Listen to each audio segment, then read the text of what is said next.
Yon, kamusta? Welcome to another episode of Inside the Mind of. O syempre, my name is Ken Somera and ang pag-uusapan natin ngayon, authority building. What makes you an authority? Bakit nga ba importante ang authority to begin with? Lalo na if you're in a position na you work with people. You work with influence. Ha? Yes. Okay, syempre, this is Inside the Mind of Wilson Molina. Kamusta, Will? Hello, Ken. Bro! Thank you for having me. After Yay! so long, nagkita ulit It's tayo. been a while. It's been a while. Oh, guys, sobrang tagal na namin magkaklase ni Wilson. When I remember when I started to study the mind, neurolinguistic programming, ng mga first workshops na na-attendan ko, magkatabi kami ni Wilson, and kung saan-saang workshop, Yes. nagkikita kami ni Wilson. And he's also a hypnotherapist. And an NLP practitioner, kung Yes. hindi alam ng mga iba. And it's really nice to have you here. Pag-usapan natin, pero yung topic natin ngayon, it's not about hypnosis. Yes. It's about authority building. So, let's go straight to the point. What is authority for you? And why is it important? Authority for me is being able to command your presence in a room. Mhm. No? It's being able to command your presence, being able to let people feel that Okay. commanding presence. On my case, since I'm in business, syempre I have to exude Yeah. authority. Yeah. When pagkausap ko yung mga tao ko, considering when I went to the business, may mga tao like twice my age, so parang, Okay. sino makikinig dito sa kalahati lang, Okay, parang okay. pamangkin ko lang to, anak ko to. And then someone twice my age, di ba, paano calling authority? Yeah. So, kasi sa generation ng parents natin, authority is age. Yeah. Diba? Respect your elders, kailangan sundin mo sila, kahit may alam ka sa nakakatanda sa'yo, Wala. tahimik ka. Tahimik. So right now, the authority frame is being broken naman. It's a different authority frame ngayon. Ang authority frame naman ngayon is it could be on two things. One is, how often are you being seen? Okay. Diba? Okay. That's one. Gets. Second is, how much experience have you made? Seen and experience. Kasi people you see might have authority on your eyes, but might not have the experience. Makes sense. And people you don't see, na ang hirap nilang hanapin, pero once you talk to them, kuha nila kasi may experience. Ganda Diba? na explanation mo, bro. Ang ganda. Kasi, ayun nga I mean, maraming tao ang walang authority. I mean, yung alam ko, pinag-uusapan natin to kanina, pero ang siguro gusto kong tanungin, may mga taong walang authority. Kaya ba siyang mabuild na mabilis? Yes, oo. Kaya naman. And how? Do you have specific ways? I think I could think of a lot of ways then, pero siguro sa'yo, bro. First, we have to ask, para anong authority? Like, is it for you? Oh, good. To build the authority Yeah. in yourself na, Yeah. okay, kaya kong gawin to? Oh. Or for others, for them to follow you? Okay. No? Kasi kaya nga may mga hidden gems na doon natin nakikita kasi they're not clearly visible pero they have the experience to back it up. Okay. No? So, ngayon, kanino muna yung authority for you to build it? So kung sa'yo lang naman, it's just a matter of repetition. Okay. Of doing things over and over again until ma-refine mo siya, until magawa mo siya, until you can say na, okay, I have authority in this. And if it's for others din naman, it's similar, pero may mga nuances lang. Na kasi if you know on your own, if you know sarili mo na, okay, I have the authority in this, kahit hindi pa alam ng iba, it will be felt naman Uh-huh. It will be seen. So it's just a matter of putting yourself out there for people to know. Para mag-catch up yung world nila sa world mo. Okay. Kasi may specific topic ako na hinighlight dyan sa isang leadership talk ko. Parang nag-talk ako sa isang company. And meron akong gustong i-highlight. And I think connected to dun sa pinag-uusapan natin, authority. Ang ginawa kong topic doon is called impact. Alam mo yung sa pressure ng isang tao pag pumasok ng room? Pansin mo, di ba? Not all people Can carry the pressure. can carry that pressure. May mga tao kasi ako tinitingnan, mga minomodel, na pagpasok nila ng room, kahit sobrang dress down and everything, ramdam mo. Ramdam mo. Parang energy hockey yung ganun. Parang Yes. spirit nila. Ramdam mo sa room eh. Ngayon, sabi ko, teka lang. I have an idea on how to create this. Pero siguro, ang tanong ko sa'yo is, visually, when you say authority, what does that person look like to you? Okay. Diba? Describe Oo. natin. Describe natin. Para ma-define natin doon sa mga Sige, nakikinig sige. ngayon. Description ng authority. Pwede tayo Oo. mag-adlib dalawa. Sige, sige. Yeah. Sa akin kasi siyempre, ang authority is as a well-built body pa rin. That's always something na, that's discipline visualized eh. Agree. Diba? Agree. Yeah? Fit, no? Fit person, that's fit. discipline visualized. You can see na, okay, pag may built ako sa taong ito, na kahit anong, na whatever task it is, if it needs discipline, kaya niyang gawin. Pero the other side of things, a person with a big belly can also exude Yes. authority. Mm. Kasi healthy, well-off, pero how they carry How themselves they carry themselves. changes Yes. things. Oh. Kasi 'di ba, ang laking factor ng how you dress up. Pero gets ko yung built. Oo. Built. The visualization, that's it. Ah, Pero with the body that you have right now, syempre you can't achieve that yet in a short amount of time. So you have to dress properly. so Properly. dress properly. And dress in a way na you're comfortable. Properly nga, pero hindi ako komportable. Ay, Wala pa rin. yun. No? You have to dress comfortably and properly. And ako, as a t-shirt and jeans guy, it took me a while para medyo mag-gets ko, saan ba? Hey, Parang, gets t-shirt and Gets jeans and kita, sneakers, eh. yun lang, wala na. And then, pero when you have to speak in front of people, you have to present that authority. I'm like, I can't be in jeans shirt and... I remember Diba? that conversation in Pampanga. Naalala mo yun? No. Nung magkakasama tayo nila Sydney. Tapos nag-uusap tayo about coaching. Yes. Tapos biglang, may inaayos na ako. Di ba sabi mo Oo. nun? Tapos doon na, bro, nag-take off ka na. Yes. Sobrang bilis. Oo. Tapos, nilalike ko na yung videos mo. Very good production with your videos, Thank bro. Very good. And ramdam ko when you speak there, it's coming from a place of experience and it's coming also from a place of authority. Kaya yun yung topic natin ngayon. Pero sige, balikan muna natin. Visually, what other things can we notice when we say a person has authority? Visually... Sige na, visually and kinesthetically. Okay. Kasi, may mga tao ramdam nga eh. VAK na lang. Sige, ano pa?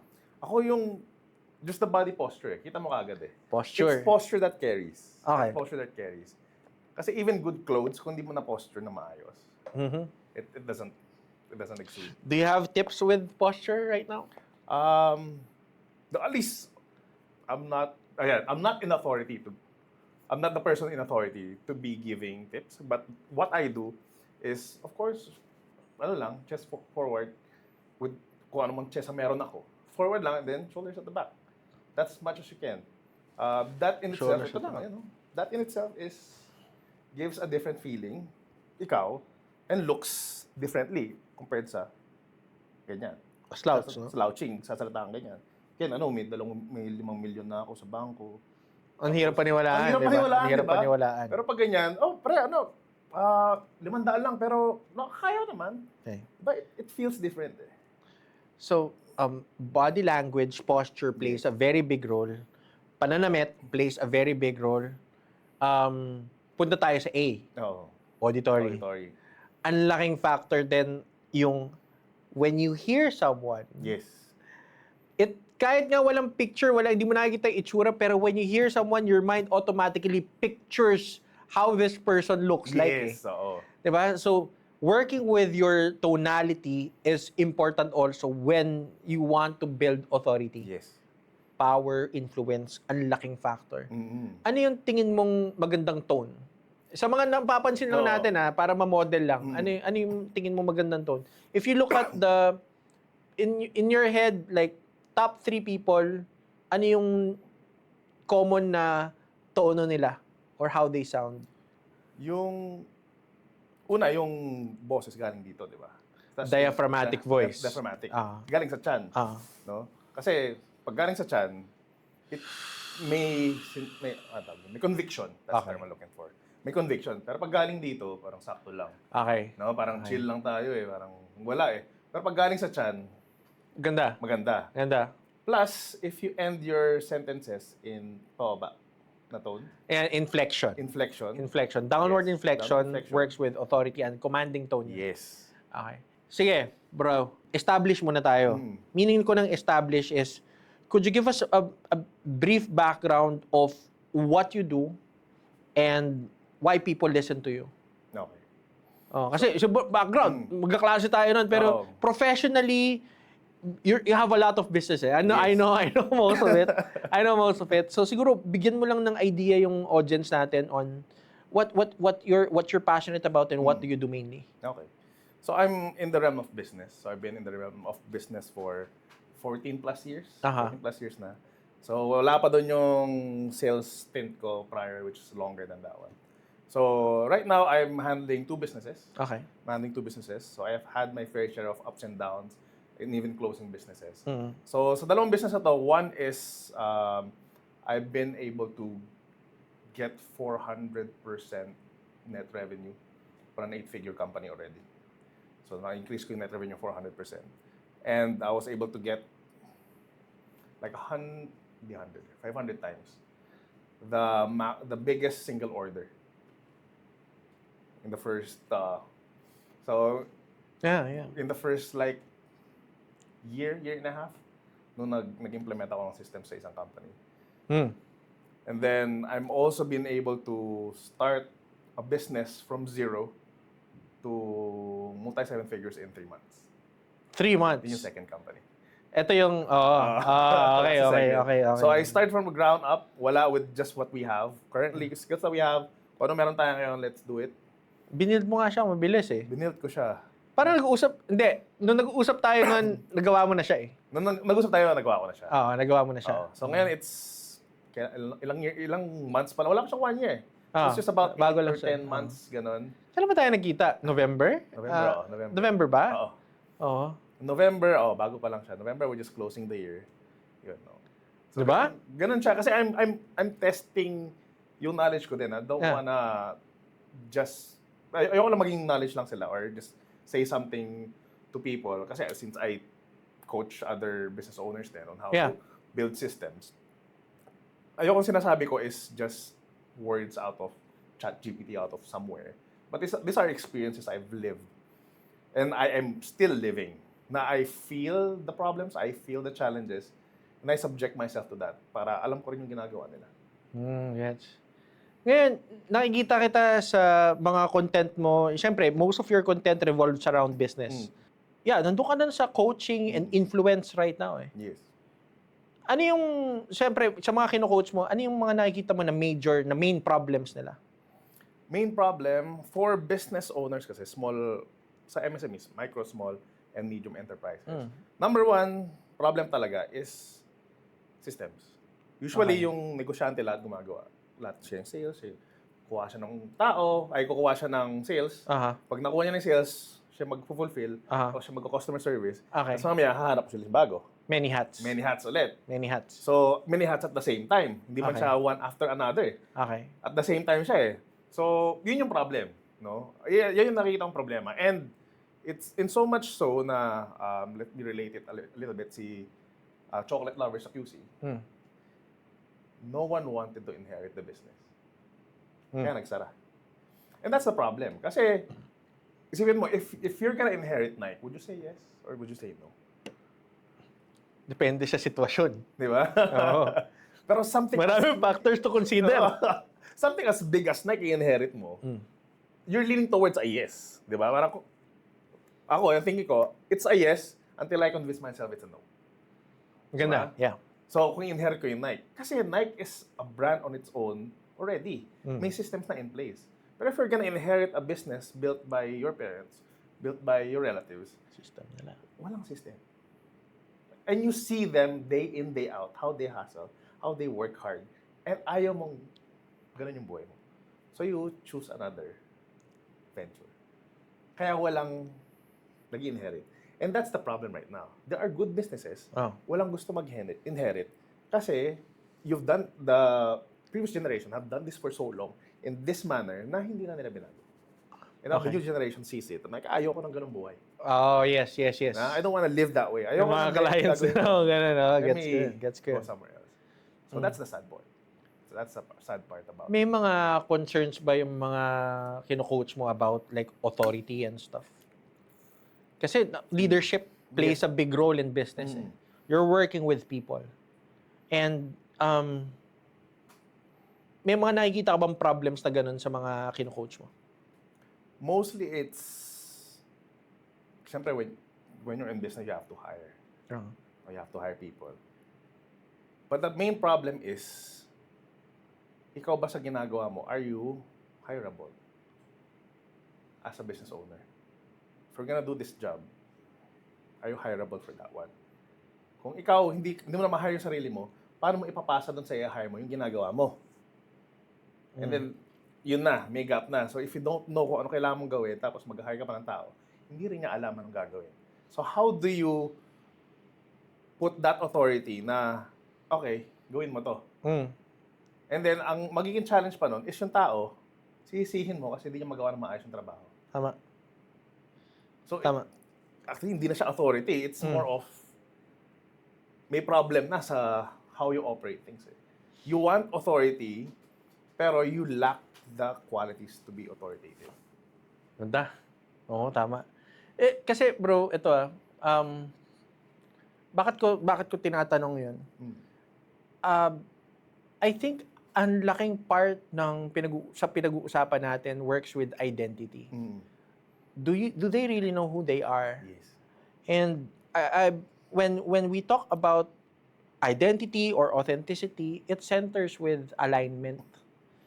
When parang recent ko tong realization authenticity is about alignment. Alignment of inner and outer.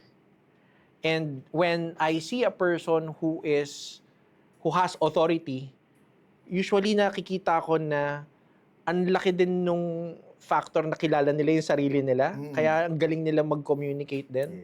Yes. Do you agree with that? Ano yung thoughts mo doon? Yes, I very much agree on it. Kasi, if I tell you na you're not a good NLP coach, would you believe me? Hindi. Kasi, Identity, alam ko yan eh. It's aligned, Pero pwede pwede ko rin tanungin, curious lang ako, what led you to think that way? Pero ako, maintained ko yung identity ko na, alam ko yung belief ko eh. Exactly. Oo. So, you've dealt with that before. Alam mo na, hindi. Alam mo na. Parang, why would I listen to you? Pero, alam ko, hindi. Ang maganda dun sa naisip ko is, what made you think that way? Maybe I could learn something from that. Kasi That's a ganyan good eh, way may to look at mga, it, parang, okay lang naman ako eh, pero if what led you to think that way could give me more information on how I could improve or be better, pwede rin. Very coach thinking. Pwede rin. Ako, yun, parang, okay. Curious ako, okay. Diba? Ito yung belief ko, galing ako, pero, okay, sabi mo, hindi ako magaling eh. Sige, I get to understand what you mean, and then pwede kong i-adjust. Pero it doesn't shake. Diba? It doesn't I shake think what nung you sinabi mo believe. siya, hindi siya nag-shake eh. Parang nag-click lang yung frame. Katulad ng pinag-usapan natin kanina. May framework lang eh. Nagsumalpak na siya eh, okay. Kita mo agad. Ang bilis eh. Oo. Kaya hindi siya normal na reaction eh. Okay, well, ibang usapan yan. Hindi natin masigit dito yung usapan na yan. Ibang usapan yan, ibang topic yan eh. Pero others would immediately parang defensive. Pwede. Hindi naman magaling ako. Oo. Diba? Others would be defensive. Pero yun nga yung nakita natin sa authority. When we see someone shake, bumabagsak agad yung, hop, teka, nag-shake siya, bagsak Yung authority level, biglang mga ganun. Ba't siya naging defensive? Yes, trigger. Trigger. Pinit ka dun. Okay, sige, bigay pa tayo ng tips sa mga listeners natin ngayon. How can they influence better? Ayan. Medyo deviate muna tayo kasi authority, I think kanina pa naman, similar naman. No. Influence better. Influence better. How can they influence? Curious, so yeah, what are your thoughts about it? Influence. Yeah. One is, business sense. I'm thinking this in the business lens. Yeah. is to subject yourself in areas na pwede kang makriticize. Like if you have to talk, town hall meeting, Ah. kung mag-lead ng town hall meeting. Kasi how will me as a head of the business, kung di ko kaya i-hold yung town hall meeting, why am I in business? Diba? Why am I- Introvert ako! Paano yan? Papasok ko yung tao ko Oh. para lang siya magsalita. Oo, introvert. Introvert naman ako. I'm Okay. introverted. Same. Pero I will still hold the town hall meeting because people need to see me. No? Pag yung tao mo nilagay mo dyan, tapos biglang umalis yung tao mo, crumble na naman yung ano mo. So, communication is very important. Very important. You have to train. Kasi, one is town hall meeting. That's one to many. Second is, you also have to have one-on-one with your people. And that's how you build authority then. That they know that you care. That you ask them questions na they're not comfortable answering on a bigger scale. They will be able to answer on a smaller scale. Ganda. Kailangan mong gawin yun. Medyo paano na tayo, pa-wrap up na rin tayo dun sa gusto natin pag-usapan ngayon. I want you to share something na why would they listen to you Okay. as Wilson? Mm. Kasi, bro, I know you. And I know the wisdom, the experience that you bring to the table. Your presence, pagka nandun ka, nakikita kita eh. Pero for other people, ito, yun nga yung question ko sa'yo, personal question ko sa'yo. Why would they listen to you? Okay.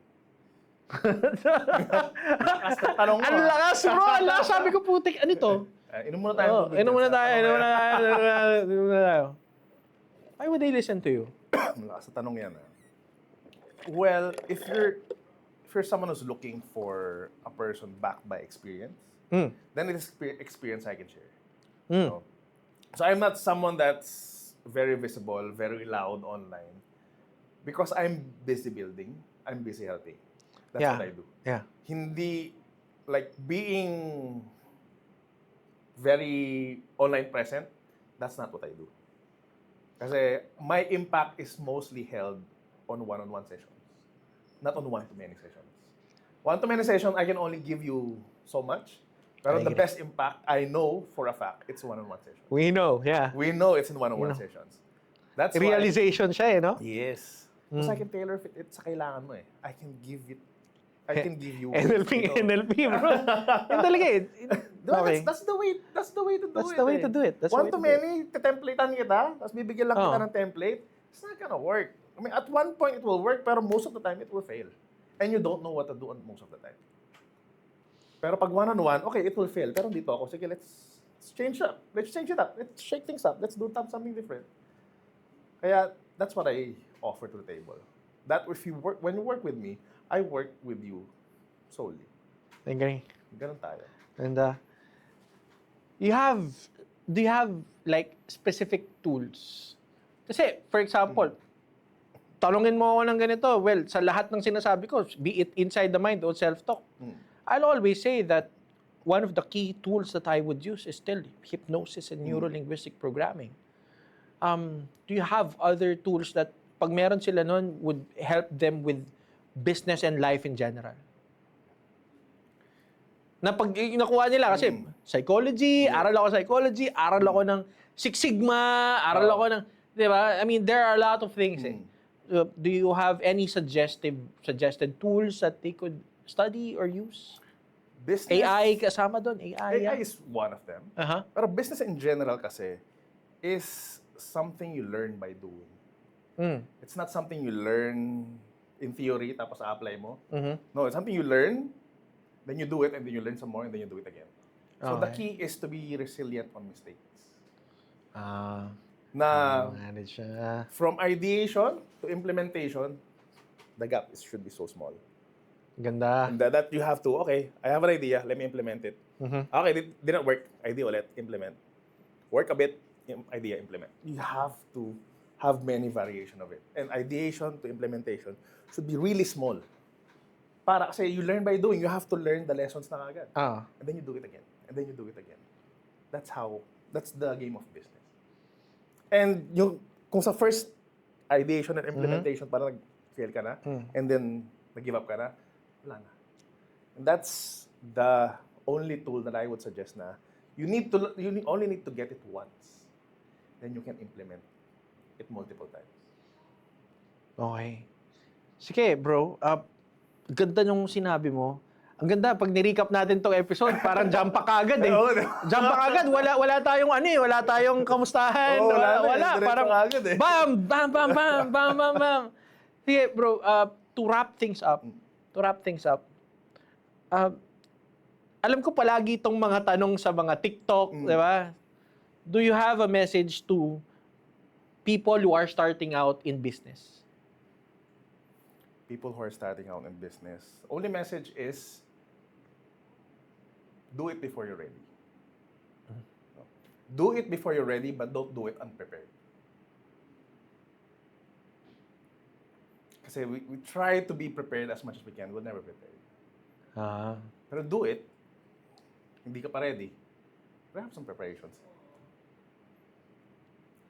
Saya? Saya ba? So, sabi sa'yo, yung mga ganitong usap natin, with the intention of adding value to other people, ang daming lalabas eh. Ang daming holds lalabas. barred naman tayo lagi. No holds barred. Wala kaming framework, wala kaming plenano, anything. Siguro, before we wrap up this episode, sa akin, what have I learned with this session? Number one, flowing yung conversation natin. One thing, because we're familiar with each other. Madali, well, kahit mahirap yung tinanong ko kanina, alam kong mahirap yun eh. Alam kong mahirap yun eh. Laki ng bato mo. Ang laki nung binatong question. Tinignan ko kung paano ka nag-react eh. Kasi I think yung tinanong mo sa akin kanina, how do I process it? Tinignan ko kanina how you process your answer. And structure, meron kang framework, meron kang structure. So, kanya-kanya tayo ng internal frameworks. And I think experience plays a big role. Yes. Experience plays a big role. Hindi ka takot sa mistakes. You've done a lot of businesses. I know most of it na nagawa mo. And andiyan ka pa din. You're still improving. And ang nakita kong learning then with talking with you through the years is we never stop learning. Yes. Even though I know that you've already understood this certain piece, you're gonna attend something similar again to supplement this. Kahapon lang nasa AI seminar ako. So I was on a different AI seminar for the past weekend. Oh? Yes. Kaya pagdating dito, ibang parang ibang entity na naman. Ibang ako. entity na Yes. naman, oh, yeah. So ako, yun yung mga learnings ko, and I think never be shy to try something that could add value to yourself. Yes. Don't be afraid to look stupid for the first few months. Kasi for the next few years, you're gonna reap the benefits of it. Agree. Diba? Solid, no? Solid. Well, maraming salamat Welcome, for brother. this Anytime. episode. And guys, you can follow Wilson. Could you share yung Yes. where can they contact you, reach you? You can follow me, Facebook, Instagram, LinkedIn, TikTok. So, wilsonmolina.coach. So, just search me there. I share anything related to business. You can see my journey then when I start something new. So, like recently, we did a little mini festival. Maybe bazaars and someone's doing music. And we did it from the ground up. So, mga ganun bagay, if you like things from the perspective of people who are doing it from the ground up and get some ideas, get some thoughts on how to do business, you can follow me. Okay. So check nyo na lang. Tsaka madalas naman kami nagkikita sa mga workshops, Yes. mga learning events. So we both suggest that you network Yes. better, and Learn how to network. study more. Ang laking skill. Siguro next time, no, pag nagkwentuhan Oo, iba tayo, naman yun, ibang topic pwede yun. naman natin pag-usapan Proper yan. networking. Proper networking. Kasi sa dami ng networking event, how the fuck can you remember the person na kinausap mo Hindi siya kanina? handshake and calling card. Hindi. Mawawala lang yan eh. Yes. So, it's important na ma-improve yung mga ganong klaseng skills, lalo na kung nandun ka sa line of business. Pero again, bro, thank you so much for your insights. My name is Ken Sumera, and this is Inside the Mind of Wilson Molina. Bye-bye!